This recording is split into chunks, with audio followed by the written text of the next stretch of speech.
Hey everyone, welcome to Pop XP. And before the show starts, make sure to click that subscribe button and click the bell to get notifications when we go live and we upload awesome new content. And don't forget, if you can, make sure to share our stream on all your social media outlets. We appreciate it, and thanks for helping us grow the Pop XP channel.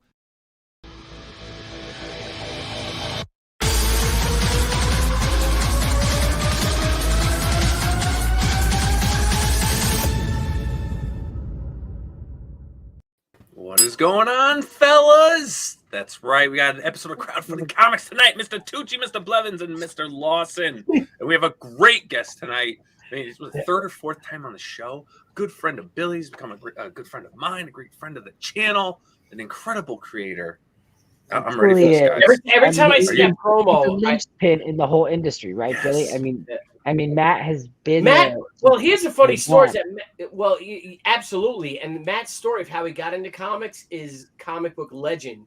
But Matt was also one of the first people I met at my very first Comic-Con at the Chicago Comic-Con in 1994. And Matt came over and he goes, "Oh, I know she." And he had this big gun, whatever, the big young blood gun or something like that. And I took a picture with him, and he was so nice, like, "Oh, this is a great," and he was like so engaging, like, "This is a great industry, you're gonna have a lot of fun, blah blah blah." So he is by far the best intro story on how we got into comics. I think it's the best one I've ever heard from any professional. It's absolutely incredible. In 20. No, he has it. It's like, maybe is he a vampire or something? I don't know. You know. I know. But he's also one of the smartest. Yeah, he's also one of the smartest. Yeah. People in comics. Hell of a writer too. Absolutely, hell of a writer. What he's done. And but I got to tell you, when I see that promo, Nile, when I'm looking at it, when you did the intro, every time I see Velocity, I love that character. Right. I love that character, Velocity. And I remember talking to Mark back in the day when I first became friends with him. Like, we're doing Velocity. He's like, "Oh, she's part of Cyberforce, blah, blah, blah." I'm like, dude, Velocity. Go with Velocity. The hair, the green, the gold, right? Oh, they're gorgeous. About. All right, you there, Blevins? I had a crush on her. I mean, I love Velocity, but I mean, like, can't anybody? I think Cyberforce had the best big guy of all those early teams. Yeah, they did. I mean, Impact was incredible, and okay, Boomer, what's up? Boomer O'Shea. Like, there you go. The guy was the best. No, CYBLADE was the best, and then they killed him. I mean, she could definitely outrun him for sure. No, CYBLADE, not Velocity. Well, if we're going to get into talking Cyberforce and 30 years of an amazing series, I mean, we got to get the man. Actually, everyone, please welcome Mr. President, Matt Hawkins. Oh, my God. Thanks for having me, guys. That was quite a buttering up intro. I'll do whatever you want. All right. I mean, this is kind of legendary, Matt, because I think that probably anybody in the comic book space has touched Cyberforce, right? Whether you were a fan as a kid, whether you've heard about it, whether you've seen images about it. And there's not too many properties that you could say, like, this has touched everyone's hand, both from a creator standpoint and as well as an audience standpoint. And that's pretty special. I mean, just I think to set the table, that's not too many properties could sit on that shelf. Yeah. Well, I think, you look at it as one of the original 6-image founder launch books, and it's hard to sort of recreate that time and understand what that was like. But, Image did not put out a lot of books like it does today, and there weren't as many books coming out. So, I mean, Image might put out a single title in a week. And for the first several years, it crushed the industry. I mean, it would break the internet before there was an internet every time one of these books would come out. Because when Spawn came out, Cyberforce, Youngblood, all these books came out. People don't give credit to Mark and those guys, but they basically forced the industry into computer color. All the early Image guys were the first ones to do that, and now it's sort of the industry standard. They also raised page rates dramatically, and I know page rates have fallen dramatically of late, and that's been a big discussion topic in the industry about having a living wage in the industry. But, those guys paid very well, and they wanted to share it. I worked with Liefeld initially, and then I worked with Silvestri for the longest. And both those guys, I know Rob gets a lot of shit sometimes, but both those guys tried to give a lot back, and I think absolutely they did. They both had really good intentions. And I think Mark gets credit. You know, I think he gets less credit than he probably deserves for the founding of Image Comics, because I think you know, Rob, Todd, and Jim were initially, I think, the ones that were talked about the most. But I think Marc became honestly a bit of the backbone of Image Comics, because he helped create an entire generation of artists that helped sort of push forward this image movement. You know, and I think Marc was considered one of the more conservative people, not like politically, but just a little more conservative, not as reactionary as, say, Liefeld or McFarlane were at the time. Marc was like Bob Harris's guy in the X office. And so when Marc left with these guys, I think that made it okay for guys like Dale Keown and all those guys that followed to come along and sort of create what Image ultimately became. So, you know, I got to I agree with that, because if I may, Adam, sorry, but Marc is a true quiet professional. He is a consummate professional, right? And he's so easygoing. And I don't know if you guys realize, if you guys know this, you have like easy friends and you have hard friends. Yeah. Right. Marc was an easy friend. So I became, you know, luckily I became friends with so many people in the industry, because I came in, you know, as an indie guy after them. And then I became friends with these guys, and I got to hang out with them. And I remember just with Marc, it was just so easy and so professional. Like, what do you want to do? I'm like, I think we should do a crossover. Like, well, let's do that damn crossover. And that crossover I sold every Marvel and DC book that we did. You know, that sort of thing. Like, he was just, but, you know, based on, you know, Marc's art and just hit that star power that he exudes, but never abuses. Yes. You know what I'm saying? Like, he's got that just, he's a rock in a way. No, and Marc has one of these things that he's such a creative guy, and I've worked with him for so long now that I always tell people, I said, whenever Marc comes involved in anything, the two things happen. One, it's going to become better, no matter what it is, whether it's writing, a logo design, whether it's a story plot idea. Secondarily, we need to stretch the deadline a little bit. So there's the good and there's, you know, there's the pros and cons to everything, but you know, sometimes you got to build in time for greatness. So yeah, I mean, I've really enjoyed working with Marc. I mean, from things I don't even think about sometimes, to logo design, to layouts, and so many things in page composition. I mean, he really sizes things very quickly. There have been plenty of artists where I've looked at their work initially and been like, this person's okay, you know, I might work with this person. He's like, no, this person has a lot of bad habits and they're not going to change. Versus he'll look at somebody like, I have Mike Turner and Dave Finch's, I think, original samples laying around somewhere still. Wow. They are god awful. Okay, god awful. No way. Everyone that says them will admit that Mike and Dave, their samples were not great, and that they will admit they're not great. And they're probably, you know, Dave, if he's seeing this or hears about this, will probably be horrified that I have them somewhere in a box. I know I do, because I found them and noted that it said Dave Finch. And I'm like, oh, wow. And then we had a good laugh about it. This was about a decade ago. But Marc has this unique ability to be able to look at an artist like that and say, this guy's a diamond in the rough. I can teach this person. And I don't know, you know, I don't know how to do that. And I think that was Marc's skill. And I think Marc's skill and ability to shepherd along those creators in the early days is what generated Top Cow as a force. And I think that the ebb and flows of stuff and kind of how that happened, I think in large part is because of what happened in those situations, you know. But I'm curious, when Cyberforce first dropped, how many issues did Cyberforce 1 sell when it first dropped? I'm just curious. It's, you know, in relation to now, or do you know? It's well over 1 million copies. A million and a half. Wow. I know. Yeah, I mean, it's well over 1 million. I mean, all the first books, I think Youngblood came out, it sold like 800,000, and then the other ones all sold more than that as they came out. Because there was that window initially where it was Malibu Comics, and then before it switched over to Image on its own without Malibu. So there's some weirdness in some of the math from those days, you know, go figure. Yeah, Marc hit those numbers. It was pretty consistent. Yeah. I mean, that one, that, you know, the number one issue, of course, is an event in a way. But the Cyberforce numbers, those books sold out. They weren't in quarter bins. Yeah. They were rocking and rolling. And going back to you, Matt, when you say about, you know, that Marc has an eye for new talent, because when we were putting together a book and I had everybody in comics working on it, and I asked him for Joe Benitez, Dave Finch, and Mike Turner to do a pinup for us. And Marc if you guys have ever met Marc Silvestri, he is the most easygoing, like I said, the quiet professional, really cool guy, very sweet. And then Marc said to me, absolutely not.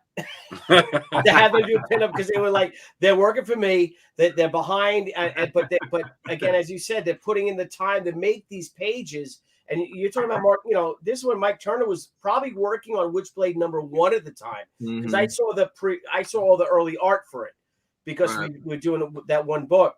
I'm like, oh my, who is this guy? This guy's awesome. And Marc's like, absolutely not.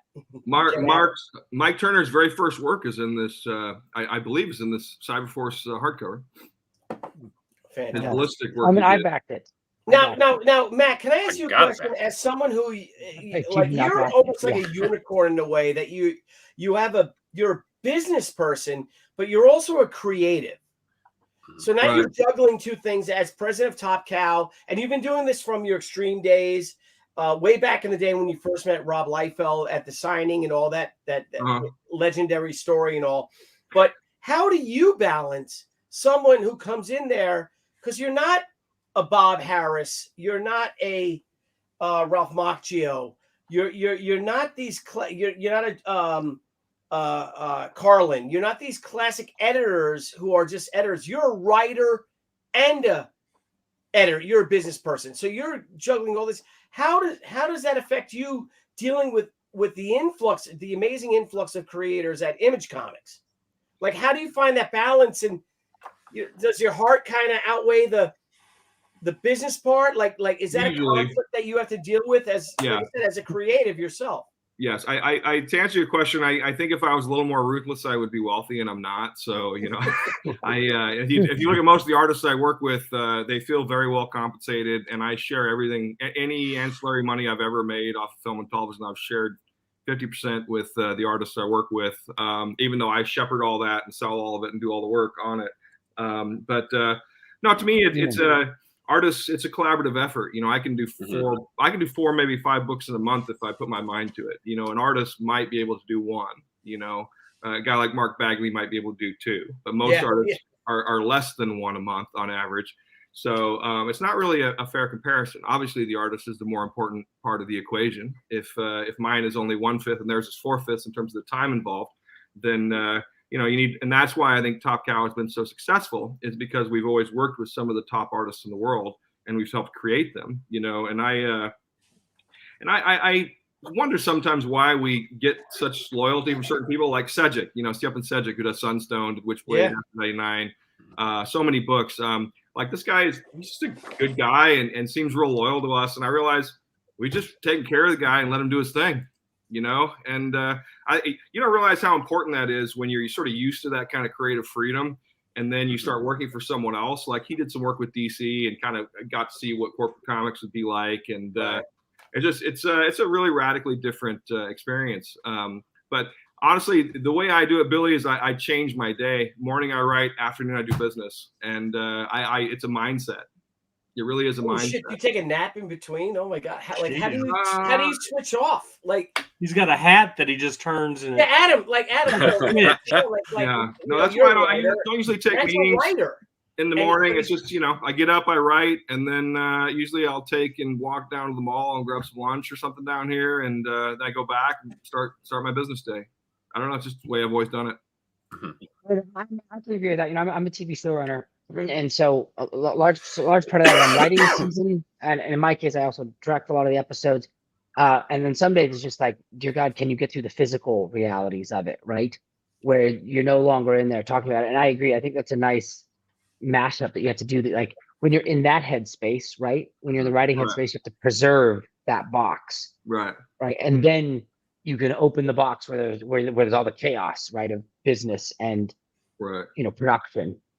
So yeah, that's and it's incredible that you can keep that discipline, because I agree that's how you. I don't think there's any other way. Yeah, it is. It can be difficult at times, and obviously you have to be flexible. But to answer your question, Billy, about other creative talent and editorial, I often think that the fact that I'm able to understand more of the business side is an advantage, and that I can talk to some of these people. And especially the people that trust me will come to me for advice on things, and I might have a different perspective than they would. Because I know the company side. You know, I've cut payrolls for almost 25 years now. I've dealt with payroll. Look at this, Adam. Like, you see what he's saying? He's doing payrolls. He's writing. He's doing, you know, like, oh my gosh, it's. No, I mean, it's just, well, Top Cow is a small. You know, we don't have a huge staff. We've always kind of kept it lean and mean on purpose. And I think one of the nice things about that you talk about working with other creators is, as an editor, I feel like my job solely is to bring out the best in my creatives and to make sure that the stuff doesn't suck. That is my job. So you know, unlike, I think, unfortunately, a lot of editors at other companies, their job is to give notes. And I've noticed this in Hollywood all the time. Their job is to give notes. Therefore, they have to give notes. If I read somebody's script and I like it, you know what my notes are? Hey, good job. Thanks. Send it to the artist. You know, and I, you know, I prefer that, because I'm not trying to justify my job to this person. And this person probably doesn't really want my notes unless they've specifically asked me for something because they're stuck. You know, and a lot of my notes, and one of the things I've learned by dealing with so many creators is, as an editor, I never give notes. I ask questions.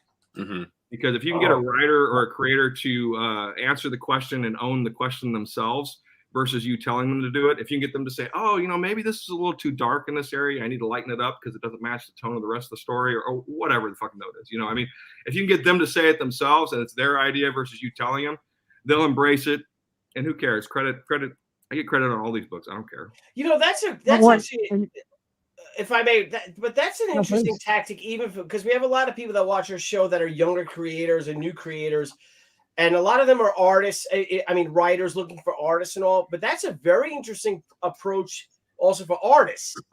Because you know how creatives can get, right? I mean, you can get like this. And I love that idea is asking, as opposed to telling them what you think.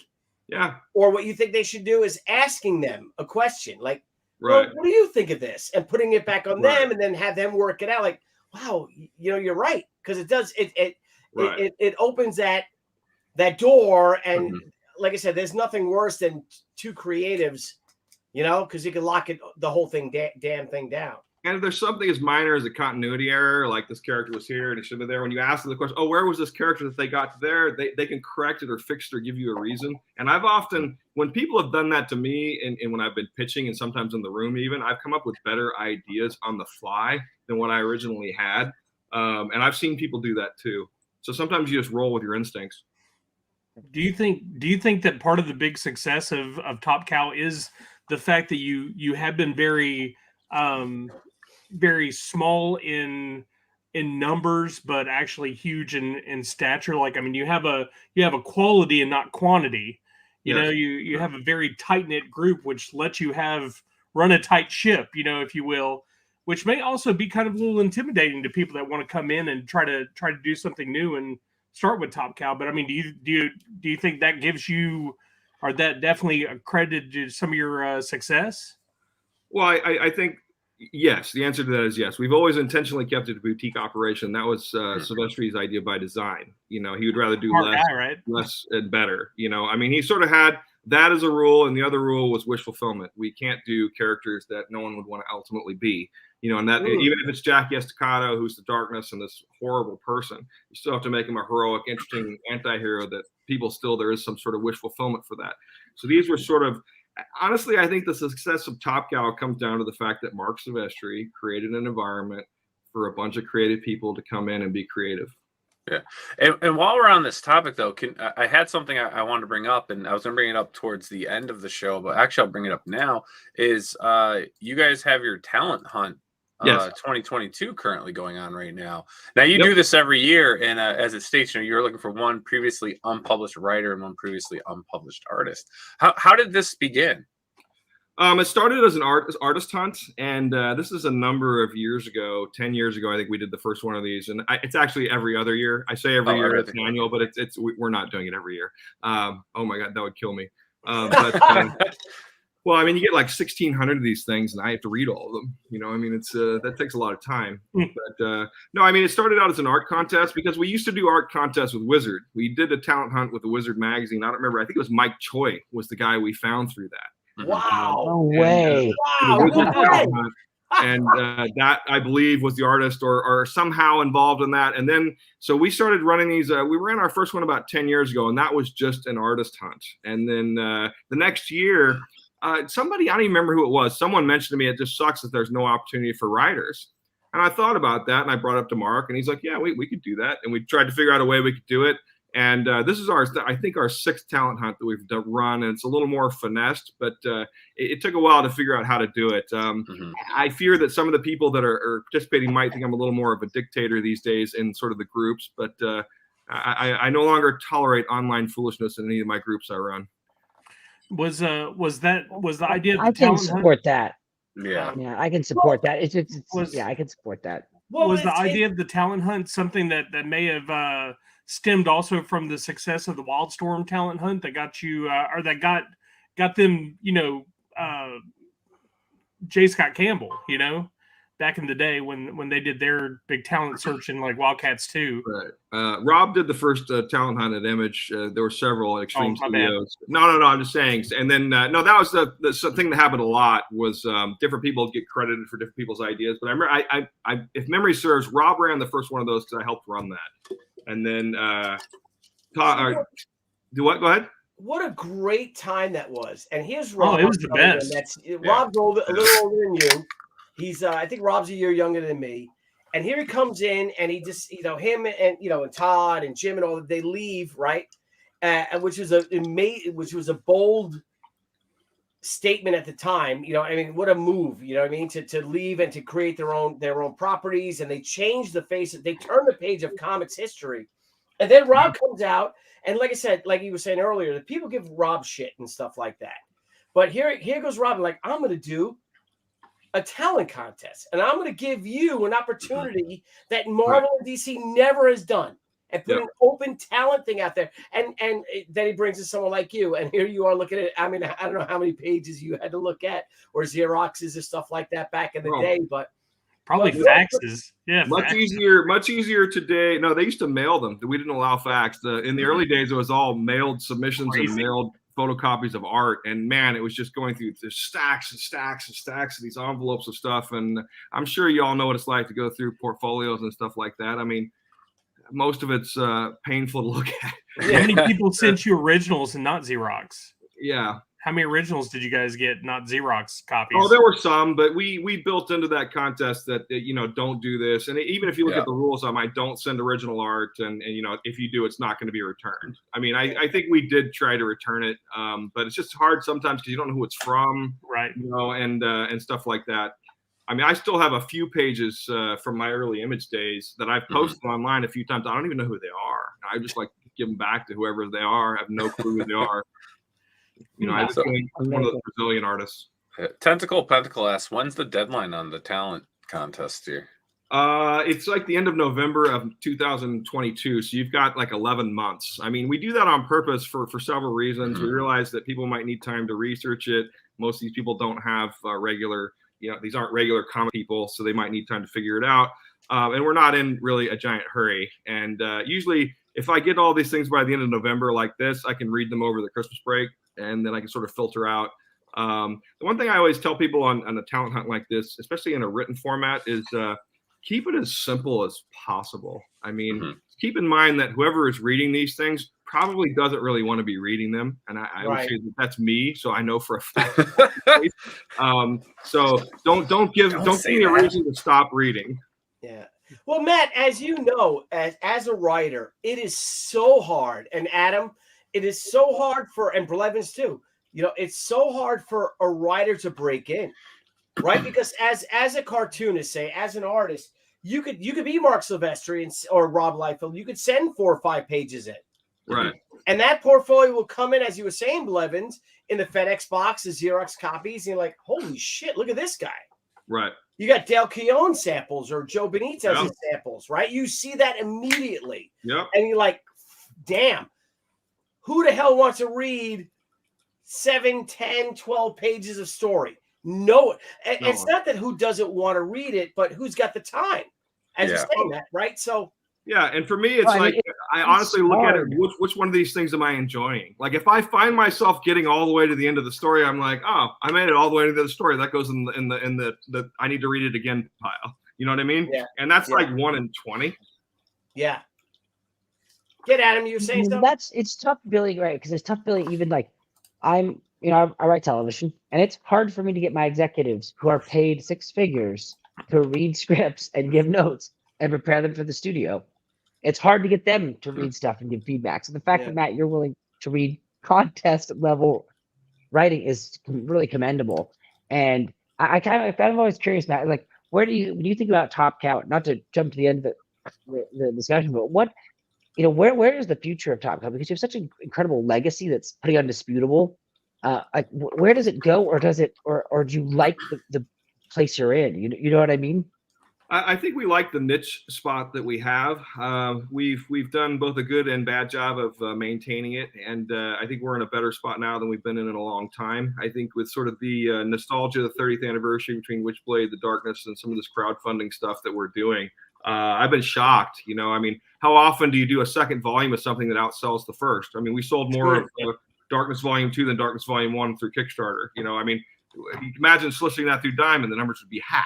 Yeah. And we sold more through Kickstarter. I mean, it's just there's other opportunities. I think for us, Mark and I's sort of core vision, we just want to continue to create cool characters that people like and tell interesting stories, and the various distribution platforms that are around, we'll find those, we'll filter them out. And that's one of the things that's great about being part of Image Comics is, I started looking into the libraries a bit more over the past few years, and I realized that, Eric Stevenson already taken care of that for all of Image, and we're all on this app called Hoopla, and all my books are already there. And so I was, it was a nice thing, and I'm like, sometimes there's a nice thing about being part of this group, and that was a huge one for me, realizing that Image had taken care of all that. And Jeff Boyson deals with the bookstore stuff, and our biggest growth has been honestly through Amazon, through crowdfunding, through conventions, and through our direct store sale. I still love the direct market. It's going to be something I want to support for as long as I can. But if you look at a book like Sunstone, I mean, we're selling 40 copies to every outside of the direct market for every one that's sold through the direct market. Wow. And that's something to really think about. And Matt, if you don't mind, because Nile and I've been talking about that new ways of distribution. If you don't mind, as Matt Hawkins, as not the president of Top Cow, maybe not Matt Hawkins, the writer, the creative, but maybe Matt Hawkins as just you. Nile and I have been talking about the future of distribution of comics in a few months. If you don't mind coming back on, because I'd love to hear your experience of all the. I mean, you've seen everything in the past 27 years. You and me both, man. You've lived it. You've lived it, man. Yeah. But he's also adapted, and he's adapted and he's succeeded in it.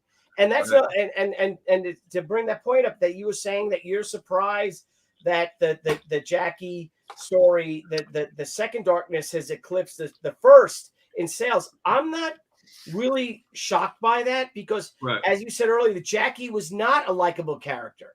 As Escanado, is that how do you say his name? Jackie Escanado.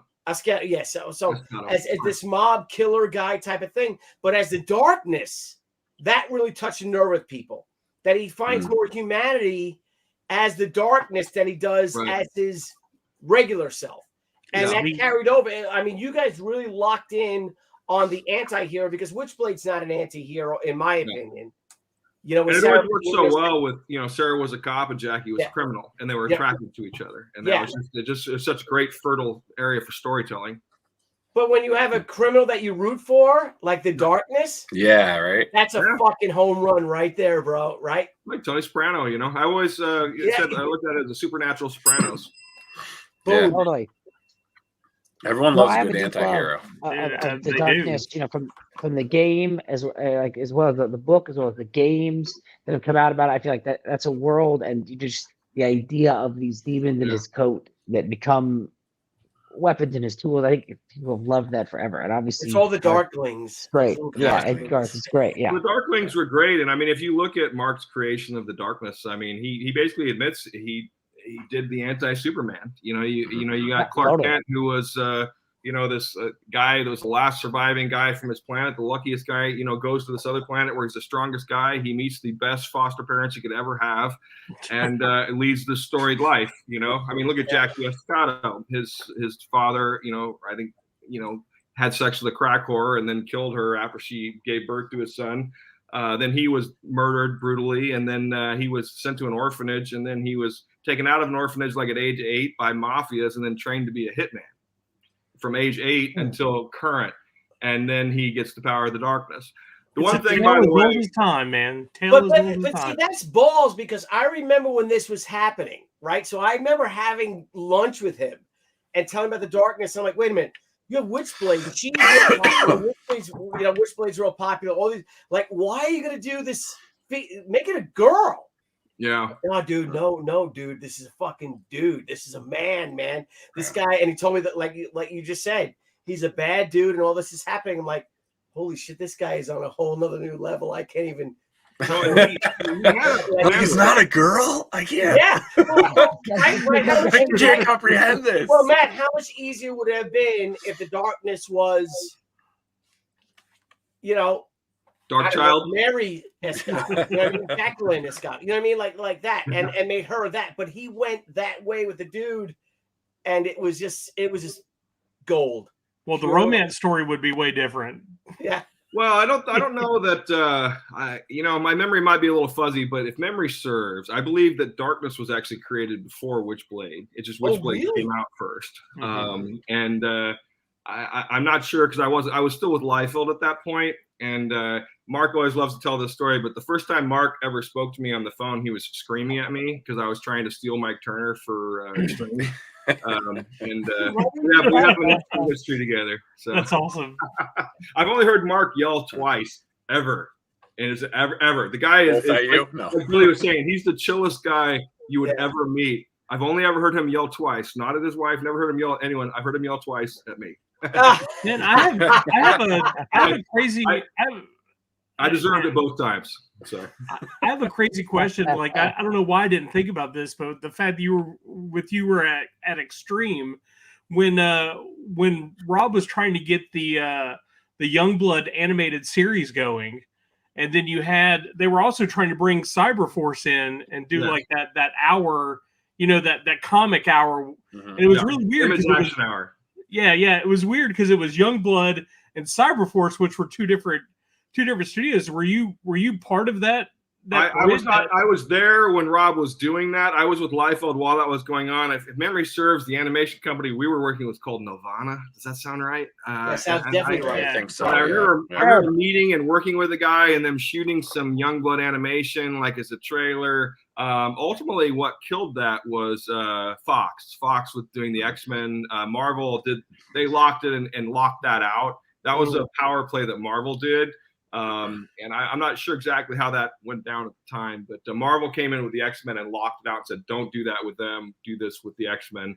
And it seemed like during that time period, like they were always like, they were trying to do the animation because they got Savage Dragon and they got Wildcats, and it seemed like the next general progression were the other two, but also video games at the time, the Super Nintendo time period, you got the never released, Shadowhawk. You got the Wildcats video game. Man, I think it would have been crazy to see a Cyberforce video game back in the Super Nintendo time. Oh yeah. There were Mattel toys. There were some interesting. Yeah. Everyone had their hands in different pies trying to get stuff done and made. They loved Image. Yeah. Oh, who didn't? They were rock stars then. I mean, it really. Everybody did. Everybody did. It was. They were rock stars. I think Rob was the one early on that always had the best sense of who and what he wanted to be, and knew kind of how to manage the public relations and the Hollywood apparatus, at least at the beginning. Todd. I'm sorry. Go ahead. Oh no, I was just gonna say it's crazy. He was all about merchandising at the time, and then you have Todd now, who's the action figure guy. It's kind of a weird trade-off. Well, but yeah, sorry, I didn't mean to interrupt you. Ideas. Yeah. You what? Who gave Todd all those ideas? Oh, I don't know. I don't know. Rob was Todd always was. I remember early days. Todd always loved toys, and he did not like the toys that they had made of some of his characters from Marvel. And I think that probably was a driving factor for him, was just that he wanted cool toys. I mean, the thing you gotta understand about most of these guys is they love this stuff, you know. I don't know Jim Lee that well, honestly, but most of the rest of the founders I know fairly well, and they love this stuff. They love what they do. They feel very privileged and honored to be doing what they're doing, and you know, and here's another 30 years, man. I hope I'm still there. Definitely. He's looking exactly the same. I know, right? He'll look exactly the same. I get pictures of me and Matt from 1994, and he looks exactly the fucking same. Holy shit! I don't see it, but I appreciate that. Thank you. You know, no, you do. As I'm about to turn 53, man. Fuck. Wow. Blevins. Right. Well, Matt, a question from Craig in the chat that I've also been wondering too, because I think all of us kind of had a love for. I think it was his one about Aphrodite 9. About the that's question from about Herrenberg. Let's talk. Sorry, Herrenberg. Sorry, yeah. my jump there. With Aphrodite 9, I think I loved that series. I own that book. I think people have always asked, you know, right. That's Finch, more right? about it. Yeah. Well, the original 4 issues was Finch and Wall, but then there was 20 some issues that I did with Sedgwick. He drew that I wrote, and that was sort of what built out the real story of Aphrodite 9. And because we tied it in with Cyberforce when we relaunched Cyberforce in 2011, we also did Aphrodite 9. Marc did Cyberforce, I did Aphrodite 9. And yes, actually, because of the 30th anniversary, we are launching a new Cyberforce title out of this, probably in 23. And the plan is to do an Aphrodite title subsequent to that. These are all hard reboots, and I know people hate this, but we've not done this before. And we've kind of looked at the fact that we've had 25, 30 years sometimes of continuity of some of these characters. So when we're relaunching these books, they're being relaunched as if they're new titles. Mm-hmm. So you're talking about Witchblade will be a 23, 24, 25-year-old female detective where Marguerite Bennett will be writing that book. You know, the Darkness, he'll be a young, you know, and there's a lot of stuff we went back and re-asked ourselves. Like Marc and I went back and looked at the Darkness and said, well, why does the Darkness power manifest at age 21? We couldn't think of any good reason as to why we said that or why it happened. So we changed it to the first time he kills someone, the Darkness power manifests, because it actually makes more sense with the character. So there's a little finessing and fine tuning, and that's just one example of things that we can do that make these stories make more sense. You know, I wrote issue 185 of Witchblade, which was the last one of the original arc. And one of the things I really like about Witchblade from 95 to 2015 or whenever it was, is that character aged kind of in real time. There was 20 years of stories, and that character went from 25 to 45, and we retired her at 45. And I wrote the last pages, which I think is kind of cool. That's kind of neat. So, heck yes. Yeah. So, new Witchblade, new Darkness, new Cyberforce, new Aphrodite 9. That's nice. Now our 30th anniversary. So we're seeing a lot, kind of a trend happening now with crowdfunding, right? And it seems like some other publishers and things are using the crowdfunding platform to launch their new books and launch some new ideas.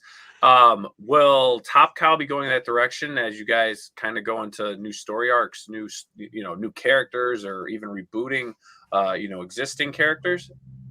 We're discussing it. No hard plans as of yet. I mean, if you look at the volumes of the hardcovers I told you we're going to be doing, that's another, I think, 14 Kickstarters, you know, and given their blockchain technology and everything else going on, who knows what platforms those will ultimately end up on, you know? Yeah, definitely. And that's one of the reasons you're here, man. That's one of the reasons you're here is we've got the campaign that's currently going on. You've got gotta look at the campaign. Just a couple hours, under 3 days left here. You guys are crushing it at 155,000. You've got over 1,700 backers on this. 68 hours to go to back this campaign, guys. And of course, you're going to be getting one-of-a-kind merchandise through this, autographs, books. And I have to say, I mean, me and Billy have been backing these campaigns. Blevins, Adam. I mean, the quality you guys are putting out is just awesome. I mean, I love Witchblade. I've got, she's part of, the first campaign that I ever backed. When I saw you guys on there, I've got that book there. I've got my other books over here. It's you guys really put out such a great product, and really, I mean, nostalgia's huge, right? And there's so many things you hear in the media with mainstream comics, right? And people liking what's going on, not liking what's going on. But it's great that you have publishers like Top Cow and other small publishers and indie publishers that are actually republishing their stuff. Billy's currently doing it right now. you know, with his first, you know, with the She Omnibus coming out, I mean, it's, you guys are remastering and bringing these stories back to your existing fans in a new form. But what's great is that because there's so much hype over it, you're actually bringing new fans. And as crowdfunding grows, this is another comic. This is a main comic store for people with Indiegogo and Kickstarter. Like people go on here legitimate to find new books. I mean, you guys have seen it. I mean, your campaign's going to be getting bigger and bigger as you're bringing these books. Are the biggest comic book chain out there right now. Yeah. They are the biggest comic stores right now. And if you scroll down now, look what Top Cow's doing. Scroll down to the rewards. Yeah. Is how affordable their books are, though. Well, it's pretty impressive. Yeah. That's what's insane. So get that hard. $50. $50. I mean, this is essentially an omnibus, people. Yeah. Like, this isn't a little hardcover book. No, I mean, it's 664 pages. I mean, it's a significant size. And if you were early bird, you got it for 45. Are you like? Well, I think though, Matt, you're also probably thinking about pricing this here on Kickstarter at a level that can also match retail, right? So that way, the people who backed you early don't feel like, great, I paid 60, and then somebody retailed it on Amazon for $40 later, and they're like, hey, I backed first, and I got shanked, right? I'm assuming you're thinking that, right? You're absolutely correct. When we have multiple formats across multiple channels, we do try to make all the ones that are readily available the same price. You know, if we're doing something that's intentionally a collectible, foil stamped, signed, you guys know the drill. I mean, that's different. Sure. Yeah. Do you have a third-party fulfillment? Is that why it's a book plate instead of a direct signature? We are working out the terms of our fulfillment now. One of the things we've been trying to do is find a third-party fulfillment, and we have yet to do so. We've been doing all the fulfillment internally, and we have been doing that for the entire time, and we've been trying to work some of these things out so we can expand a little more. Because, like I said, our small staff is not really. This is getting to be too good of a business for us to do. You're like, well, stop Matt, you should reach out to our buddy RJ over at Critical Blast. He does fulfillment. I fulfilled. I also do. You can imagine, I've also created board games based on my TV shows. You know, I've had 7,000 plus backers, which are, you can't package that at your house. And Quartermaster Logistics is who I'd used for that one. Also, Fun Again is pretty great. But RJ over at Critical Blast, he's like kind of the indie guy making it all happen. Anyways, there's great options. Well, I definitely will take a look at that one. I'm not sure if we have. One of the things we've noticed with most fulfillment houses is they don't pack comics well enough, and that's one of the reasons why we continue to do it ourselves. Yeah. Because board games and things might be okay if it comes with a ding corner, but people freak the fuck out if their hardcover has a ding in it. That's 100% true. It is. Yeah. Totally true. But that's what RJ's good at Critical Blast. He's really just comics is what he's doing. Yeah. Gotcha. Yeah, happy to talk to anyone. We've got a couple people we're talking to already, trying to figure that out. I've been trying to find a fulfillment place somewhere in Europe. If I figured out someone that we could drop ship or create separately to because the shipping costs that we have for some of the European, I just get tired of the snarky Twitter posts from people overseas like, "We're $60." I'm like, fucking, really, we create the shipping prices. That's not, And I get it. It's a good problem to have. They want our shit. They're complaining because it's too expensive. I get it. I can tell you, I'm experiencing the same thing. And Debbie and I were talking today about contacting Panini, our guy at Panini, who did all the She books, and say, how about doing European distribution? Because it's insane the cost for Europe and Australia, the shipping costs, right? And it's awful. So, but maybe if you get a significant amount of books printed, that they can be printed over there. No, we've done. I mean, Panini does like most of our books. We have a global deal with Panini now. So you have it in there because then again, the European printed edition might be a little more. I don't think the completists might want that too, but get on the phone and sorry, Adam. Yeah, no, Games Quest UK does a pretty excellent job, and they're willing to do graphic novels as well. Are they also the people who do the Warhammer books, the Games Workshop printer? Like that's in the UK as well. No. Games Quest is a fulfillment partner that is as overseas, but it also has shipping. So the way you often do it, I don't know if you print in China, Matt, but essentially they reroute it through, if you're shipping out of Shenzhen, right, they break it up from there and they send it to fulfillment partners in Australia, Germany, UK, wherever you are, and then I was take it out. What I was trying to say. Sorry, Adam. I was trying to say that the Games Workshop, they actually do their printing in the UK, like all their books, and they ship to the US. And also, I think they have a printing station in Australia as well that they print specifically for the Australian market. But I mean, they print incredible books. Like, I don't know if you've seen any of the Warhammer 40K rule books or anything, or any of the hardcover books or anything. But I mean, their books look absolutely incredible, full color. That's what's so wonderful though for us. That's what Blevins. And that's in what's UK. so wonderful is for guys like us, like that Top Cow book. We could reach out to the Aussie printer. You can reach out to your mainland European printer or your UK printer, and have them print the books and give them a little something. But I think it would save the buyer so much in shipping that it would make that cost very, very appealing to anyone who wants to buy it. The problem is in some of these, there. I think one of the problems is in a lot of these countries, these books are so niche, and you're talking about a hardcover like this, that it would probably not have a sufficiently demand in its own country for its own language edition. I mean, not always the case. I mean, like you look at Witchblade Darkness and some of our bigger properties, they're published in 27 different languages. Sunstone is printed in 57 countries now. It's an insane number. But that's it. Cedric is an international phenom, man. I'm telling you, in my opinion, that guy is probably the single most successful artist in comics today. Yeah, he's a beast. Yeah. Brilliant. He's a beast. Look at his Patreon. Brilliant. I mean, he's making a mint. Definitely. Now, so you've got this campaign going on. This one's going to end in 68 hours. You have left on this campaign, which has been doing great. What I'd love to do, if you don't mind, because I don't want to hold you up too much longer. We know you have a convention that you're going to be getting ready to go to and everything. But I'd love to play the campaign video. Sure. While we have you here. Hey everyone, this is Marc Silvestri, the owner of Top Cow Productions and one of the founding members of Image Comics. And guess what? We're bringing back the 90s because we are bringing back Cyberforce, the original series, in a massive volume, 664 pages of Cyberforce love from the 90s.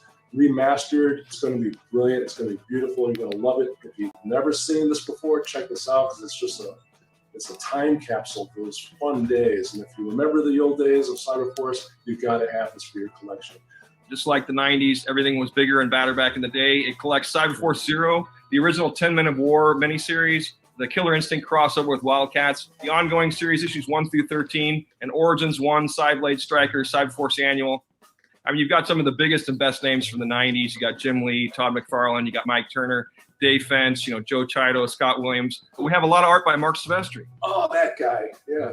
Where's he? Yeah. Yep. Me. It's the 90s. There's a lot of it. Giant RIPCLAW double-page spreads because everything was big in the 90s. It even includes the quadruple fold-out pages that Jim Lee did with our crossover with Wildcats. So it's very, very cool. The other thing I'm really excited about for this is we're reprinting the Cyberforce #1 as a special 30th anniversary commemorative edition, which will have an interview in the back with some of the original creators, including Mark. And it should be a really cool project. I'm excited for this. Again, thank you to all the fans for the past 30 years of just awesome love for the characters that we create and the worlds that we create. Here. I'll turn my camera this way, and then I'll have the same background as the Matt, I gotta tell you, it's funny you say that because for 1 second I was like, did all of a sudden we do this weird split screening, and now Matt is in there? At one point, I thought he started talking over it, and I was like, did Nile have to tell Matt that he was going to play the video so Matt could get ready for his part of the video? Like, Matt, I gotta tell you, as from just being, an admirer and your friend for these past 27 years that I've known you, that I find it really extraordinary that you put on your business cap and how different that is from the Matt Hawkins, the writer, the creative. And this has just been a joy. and I can't wait. I hope you'll come back on that we could talk about Anytime, writing, man. Yeah. creative, because you really are.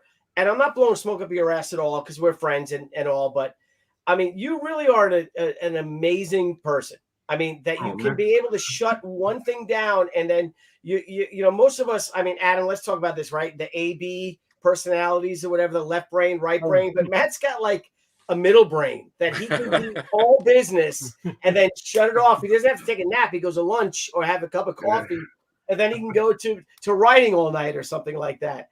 Or you know, it's cool. So yeah, incredibly impressive. Yeah, very impressive and good stuff. And I don't know. I want to talk to you more about, like I said, being that I try to juggle both things myself, but not on the scale of you do. But I'm looking forward to 2022 so we can talk more like creative stuff and all. And you guys are kicking ass. Yeah, and you know, I see this stuff, Matt, and I just get like it's just, there was something about the 90s with the art, everything, like even looking at some of Billy's stuff, like, you know, of course it's, you know, what I would see in the comic shops when I went in the early 90s and stuff, and then throughout, but it's like there's still something so magical, you know, about Marc's art and all. It's something different, man. Kinetic energy and joy. It's so many still comics there. today are joyless, and there's no passion and no joy in the vast bulk of corporate comics that come out on a weekly basis. Yeah. I mean, this cover right here, man, I got goosebumps when I saw it. Like your cover for the reprint of issue #1, because it's like the magic is still there. Yeah, the magic is still there. But people bought those. That's what they wanted, and they showed you. I mean, like I said, we're all out there, and you're either sink or swim. And they showed you with their dollars. They paid you with their this is what they wanted. Right. Yep. And so somewhere along the way, either we got older and we got more reflective on things, and maybe we, as you were saying, Matt, we might have lost that passion or something. Yeah. But look at this. I mean, it's. You put this into a comic shop, take the 30th anniversary off it. Yeah. If I never knew anything about Cyberforce, I would instantly grab this cover. You know, we're talking 30 years later. I would instantly grab this cover right now if this was in a comic shop, because this is like the stuff where I'm like, oh my God, this looks amazing. Like, to me, is like, that's an action-packed adventure. It looks like a team. Like, you know, if I didn't know what it was, I would grab that and at least look at that, compared to a lot of the stuff out there. And no disrespect to creators out there, everyone has their own tastes, but there's a lot of stuff you just walk by, you know, and my buddies who are comic shop owners give it away, donate them, or put them in dollar bins. But like, I think if you I put stuff in, like this out there, dude, I'm grabbing it right away. Yeah. I know if I walked in there with my 15-year-old son and he saw that cover right there, or another Superman cover of him crying, because he's always crying, you know what I mean? What would he do? He'd pick that one up. Yeah. Yeah. It's a movie poster. That's a fucking movie poster right there. Exactly. Yeah. You want to see that? Or do you want to see Superman crying? Or Batman standing on a gargoyle again? For the 1,000th time. I have to say, being around those artists and being around Silvestri and seeing him critique and teach has taught me a lot. I mean, I'm not an artist, but it is fascinating to watch and see how those guys learn and develop. It's been one of the joys of my career. But to answer your question, Billy, I've been studying this intensely, and it is a well-known phenomenon that people, as they age creatively, get more polished but less passionate. Yes, I agree. Yeah, I agree. It's a great way to say that. Yeah. Unless if you walk away from that property for 10, 15 years, and then you get back to that particular property, I think. Well, I think, you know, the thing can reinvigorate that passion. Well, Marc loves these characters. You know, it's one thing with Cyberforce. I know anytime we're dealing with Cyberforce, Witchblade, Darkness, any of the core universe characters, that Marc is going to get involved and he cares. And I think that's one of the nice things about Top Cow is we have sort of the Top Cow universe, which is supernatural. It's got a little bit of, you know, super soldier stuff in it with Cyberforce. But then we also have the Cedric line of those books that I work in and some of that stuff. And then we have this other line of books like Think Tank and Pulsar that I write. That's this collected universe. We have these little niches, and the interesting thing is they all overlap in sales, which is really strange because the average reader of Sunstone does not read most of our other books, you know, but we've been building up lines of books. Now those readers read Swing and Sugar and this other book we're doing, you know what I mean? So we've created categories for people, and it's been I think one of our abilities to succeed has been our flexibility. Absolutely. Well, it's a great variety of different stories, and when you've got such a great team, like you said, it's about more quality than quantity. When you have that allows your readers to be curious about the other comic book series and stuff you have. So it's like, wow, if I love what they're doing with this, why don't I grab a couple more? And then next thing you know, it's like that great lineup of like, cool, I just had my supernatural show tonight, and now I'm going to watch my hospital drama. Like everyone loves different things, and when you can give them that TGIF lineup, they're going to keep coming back for more. Well, and that's like I write hard science fiction like Think Tank, and I'm writing romance crap, like Swing, and really? Look at you. The audiences are completely different, and like the readers of Sunstone and Swing and some of these books are usually women who used to read Tokyo Pop 20 years ago. Yeah, it's those girls who are 15-year-old 20 years ago that are now in their 30s and 40s.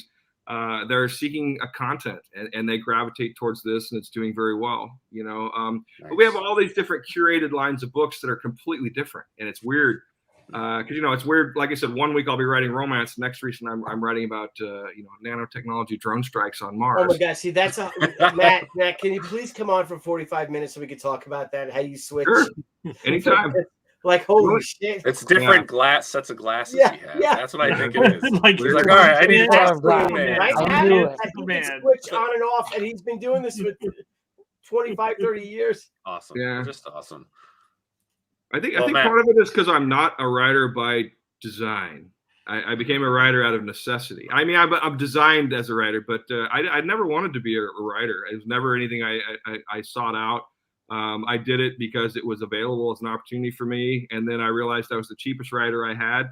And then suddenly I was selling. And I'm like, oh, okay. All right, I'll roll with this. Yeah, man. Perfect mixture. So we just had a question here from Zippy the Unicorn that asks, any chance of seeing a Cyberforce movie within the next 30 years? Hopefully. Yes. Absolutely. Yes. I don't make movies. I mean, I get asked this all the time. My favorite thing is when people say, how come you're withholding that Darkness film from us? I'm like, yeah, that's what we're doing. No, look, we'd love for all this stuff to get made. And this is another thing I'll give Marc credit for. He has shot down multiple iterations of Witchblade and Darkness in film and television because he just thought they would suck. And he refused to allow any of his creations to be given the sort of Hollywood Vampirella treatment. Yeah. Oh my God. Yep. Yeah. I agree with. Yep. Any chance of a Witchblade Gauntlet NFT for 2022? Because I want to put it on my Christmas list. I really hope not, but you never know. Nice. Well, hey, everyone out there that's watching this recorded live, make sure to head on over to Kickstarter. You've got 67 hours to go to back Cyberforce, the Complete Collection Volume 1 hardcover, 30th anniversary. And all of the stretch goals are unlocked, every single one of them. We're not going to add any more at this point. So if you come in and you pledge the physical copy, you have access to all the stretch goals. They're all listed here for you all if you're interested. Head on over to the link. The link is actually pinned right to the top of the live chat, as well as in the description of the show. So you guys are more than welcome to check that out. And if you're also, a YouTuber and you want to get this out there on your channel, please do that as well. Share it on your social media, share it on your Facebook, your Twitter, your Instagram, anything to help an amazing group of creators, an amazing publishing company. I mean, really, Marc Silvestri, Matt Hawkins are top-notch guys. Thanks, they're the good guys in the industry, and Top Cow has always been producing excellent books. God, how did I miss that second Brett Booth variant? I didn't even see that. Attention, bro, you're too busy, saving your city. I think I stopped at the first Brett Booth. I didn't realize there was a second one. Yeah, he had done. Oh my God, that's amazing. Those are we're using backer kits, so if you want to order those after the fact, you can. Where now with your the hardcovers, the previous campaigns, everything. Are those through any other distribution for anyone out there that wants to catch up or build this library? I mean, all the hardcovers are available through Diamond, through Barnes & Noble. You get them through Amazon. I mean, we probably won't go back to press immediately once we sell out, but there was quantity printed specifically for that purpose. Almost 3 times the quantity of what went through Diamond or went through the Kickstarter. Awesome. Awesome. And after you guys have backed Cyberforce and you have a little holiday money left over, make sure to head on over to Indiegogo. She Omnibus Volume 1 is still up on In Demand. Check that out because you've got a very short period of time to get this book at $60. After that, that's going to be jumping up 40%. Yeah, we're fulfilling on January 10th, so that's it. That book's going to be $100. And if there's still room in that wallet, it's all Matt Hawkins' fault that I made that book so cheap. Sorry, man. And if there is still room in your wallet, you gotta head on over and check out Adam Lawson's Kids and Monsters. Adam's been producing many awesome campaigns, some awesome books. Actually, my favorite one is right behind me. It's part of my set. So check out Kids and Monsters, an awesome all ages book. I always say, man, I've been saying this to Adam from the get go. If you're a fan of Ben 10, you kind of like that sci-fi, kids, monsters working together, combined into one fighting unit. You got to check out Kids and Monsters. It's unbelievable. True. Facts are facts. And if you like Brian Blevins, follow GoBoyXL on Twitter. Oh, this guy. He's fun to talk to. He'll take you out to lunch. Nice. Matt, it's so awesome having you on the show. A pleasure, Matt. We'd love you to hang out with us again. And where will you be this weekend? I'm at Comic-Con Revolution in Ontario, California. It's a nice show. LA Comic-Con was just 2 weeks ago, and San Diego was the weekend before that. So I've had 3 Southern California shows in 4 weeks. That's always interesting. So I'm curious to see how this one will do. But Inland Empire is not Los Angeles. It's kind of east. It's about an hour east of Los Angeles. Damn, bro. Oh, my God. Man, I still am blown away by that. Yeah. There you go. Get on back. Well, good luck at the con, Matt.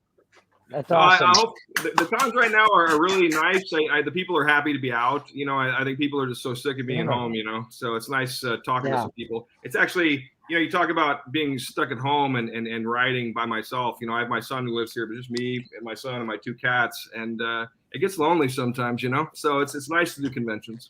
It really is. Definitely. It is good to get it. And Matt, if you wouldn't mind joining us in the new year about just like writing and creatives and stuff like that, because I mean you have an amazing track record as a business person, but I just find it so fascinating you can do both. So I just always have. I don't know. So I don't know what to think about that. I understand what you're saying, and I know there's very few of us. Yeah, but it's interesting. I started as the business guy and gravitated to the creative, and I credit my creative ability to the fact that I ran Dungeons and Dragons campaigns my entire life. That's right. I was a dungeon master. I think it would help because we have a lot of people that is the secret, Matt. It is true. Yeah. No, I created characters and worlds and for 30 years with the same group of dudes I played Dungeons and Dragons with since 1979. Crazy. Wow. Well, we have a lot of people that watch the show that are people that wanted to create their own books, and we love it that because they everyone wants to write Spider-Man, but then people are realizing that you'll have far more fulfillment by creating and publishing your own books. Oh yeah. So someone like you, I think they would love the idea because of you coming from 2 backgrounds. And always maintaining your independence. So, well, there's that fear too. A lot of creators that everyone wants to make it big in their head, right? But there's always there's that line of fear for a creator that many find it hard to cross that line. The fear of rejection or balancing. And I think that's the thing is balancing's hard because in today's day and age, you can produce your own book. You may not really make any money, but you got to learn how to balance, and I think people would love tips and tricks on, how do you balance your life as a creator? And I think that the tools are there today to help people create comics more than they ever were when we were younger. The Tapas, the Line Webtoons of the world, the social medias of the world, give people access to an international audience that could see their material. And you see things blaze up very quickly, things trend left and right. But I've seen a number of creators, that like Linda Sedgwick, Stepan's wife, did this book on called Punderworld. It's online webtoon. It's like it's one of the top 5 books online webtoon. And we've just been giving this book away for free. We just printed it recently. It's been one of our best-selling trades in the last 7 years. And whenever I've taken this to my table, I put it out. And it's a little love story about Persephone and Hades. It's similar to Lore Olympus. They're kind of similar stories on line webtoon. And it's just moving insane numbers for us. And and here's the crazy thing. It's these teenage cosplay girls that come up to my table and buy it. So we have middle-aged women buying these Cedric Thorne books. We have these teenage girls coming up and buying these cutesy little books. We have, middle-aged dudes like us coming up and buying Cyberforce nostalgia. Yeah. We got all kinds of crazy shit. So it's jack of all trades, man. Literally all trades. Yeah, Zippy the Universe says clearly Matt Hawkins isn't human. Wake up, Bill. And I feel my humanity. We all get together at Comic-Con 2022, boys. There you Blevins, get your ass out there, bud. Man, I'm trying to. 2022.